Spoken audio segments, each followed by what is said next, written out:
Hey everybody, it's Kim, and it's time for another episode of Empower. Today, we're going to tackle something that was a little bothersome for me.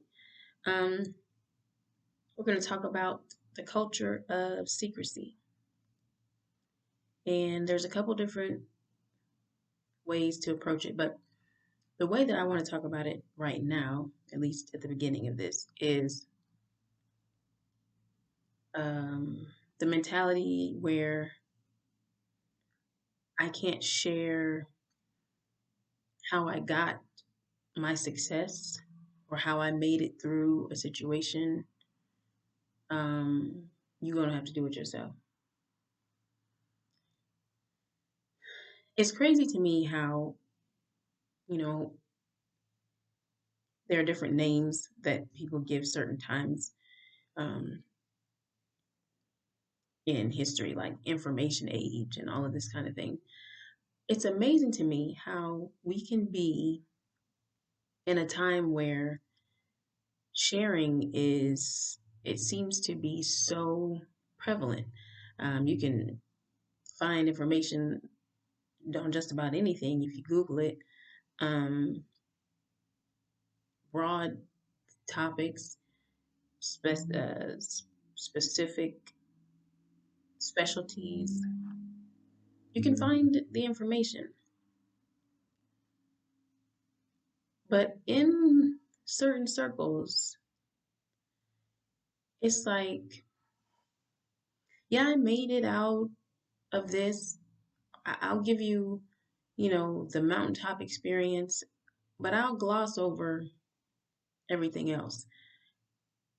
It's like I had to get it out of mud, so now you get it out. I'm not bringing nothing back. I'm not sharing anything to make it easier for you. And I've actually heard these conversations. So it isn't just something that I'm thinking of. And I've heard it several times. Now, what I want to tell you for, I had to figure it out, you can figure it out. Now, that's not to say that there's nothing to be said for somebody working it out, doing their own work, um, going through their own process. That's necessary. I understand that. But to the point where I know you're struggling, I can either see it or you've admitted it to me, and I willingly, on purpose, with intention, don't help you. Refuse to be, I don't I don't understand it. What is it going to hurt me to help you? If me telling you how I cut 3 years out of a process so that it can only take you the 6 months that it needs to, why wouldn't I do that? Especially if you're my friend, if I know you. Why do I want to watch you or know, may not even see it, but know that you're struggling and be okay with it when I can offer aid, when I can offer assistance, when I can provide any help? It's a sad situation when I have information that could help you, that can make you better. You ask for it or need it, and I won't offer, or I refuse it when you ask,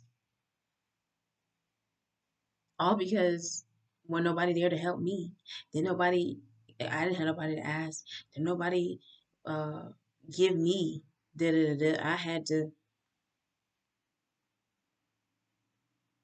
and I get that everybody has their own journey to get to where this is, because this is the thing, which is what amazes me. Just because it worked for you don't mean it's gonna work for me. So you telling me and me trying it, it may not even work. But it could spark something in me to be like, oh, okay, so she said this. So let me go this way. That one didn't work for me, but let me try it like this. Because people don't usually ask for just to be asking. Not that, how did you do such and such? Unless they just nosy. But most people, if it's a specific thing, how did you get through, say, your divorce? How did you get through a miscarriage? How did you get through? Because one of the topics when I saw this was actually about um, having difficulty trying to conceive. Somebody actually said to another woman, because she had her baby now, she was being asked about a process. Um, and she told this girl, well, you're going to have to figure that out for yourself. And everybody in the little forum was like, is that's your answer? I mean, we were all waiting for the, well, everybody's journey is different and did it. We were waiting for that part. Like, you're going to have to figure it out yourself. But no, she stopped there. And then when asked by someone else, she was like, I went through too much and experienced too much. I had to get through it by myself. I'm not just about to turn around and help nobody. It's like, man, where is the human decency? Where is, because I went through it and it was so difficult, because I had to do it by myself. I don't want anyone else to experience that. That was super hard. And if I can offer any assistance, if anything that I can say or show you or go with you or be around, have you call, I'm going to do it. It was so disheartening. And it would have been one thing if that was the only time I had heard it, but it wasn't. And it's sad to say that I see that in more than just one place. It's like I have the monopoly on this. I've seen it in church. I've seen it in groups of women. I've seen it in just so many areas. I've seen it in families. I've seen it like I went through this struggle. I did it. You do it. That's a terrible environment. That's a terrible place to be where I can help and I just won't.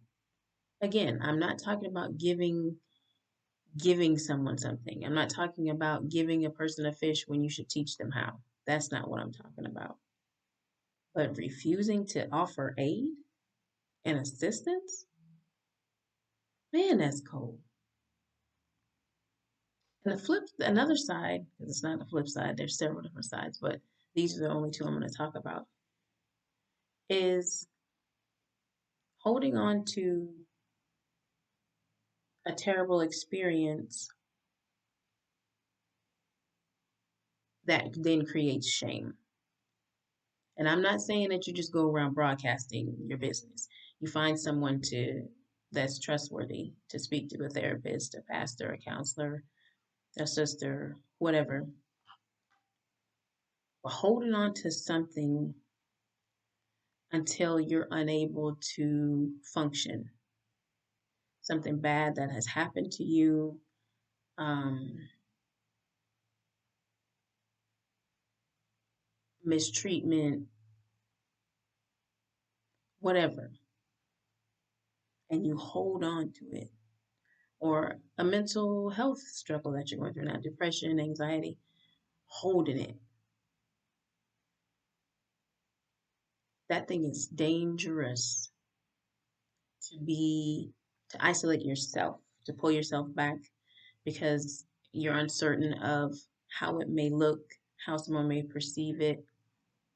Because while there are people in the world, like the first part of the video that I talked about, who will refuse to help you,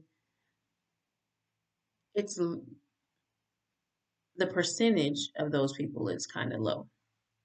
There are much more people who are willing to help, that at least will let you vent, that may not have the answer, but be like, look, I'll help you. I'll go with you. I don't know what to say. I don't know how to fix it, but I'm not going to let you be alone in this. So don't belong to that group of people who just internalizes and holds and builds the walls and stays inside and doesn't get it out.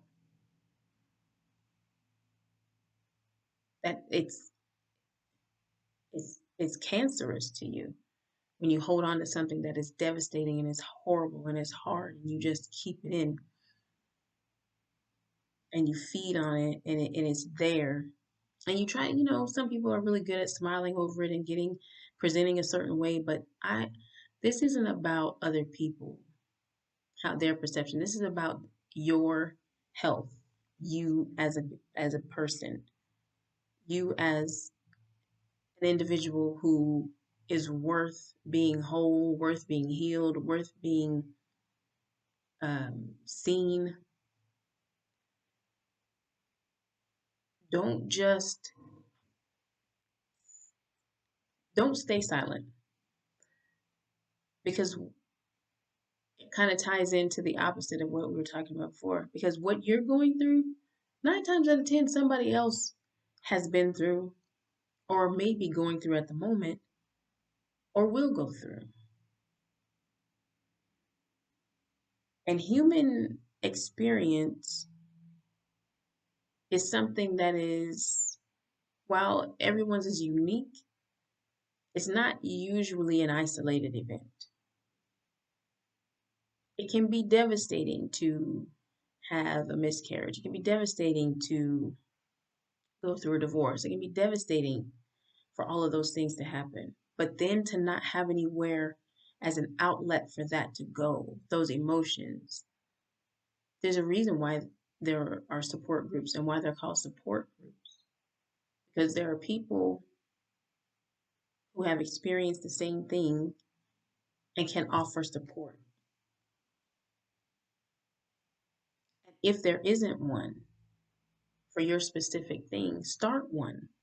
Because I have already determined that if there isn't a group of like minded and whatever, um, fun loving and all of these things, uh, women, when I get back to the States, if there isn't one already in existence, I've already said I'm creating one. I just am, because it's necessary for me. Community is important to me, because isolation and dealing with things by yourself, it just increases the impact of pain and issues. It's it compounds it and makes it last longer.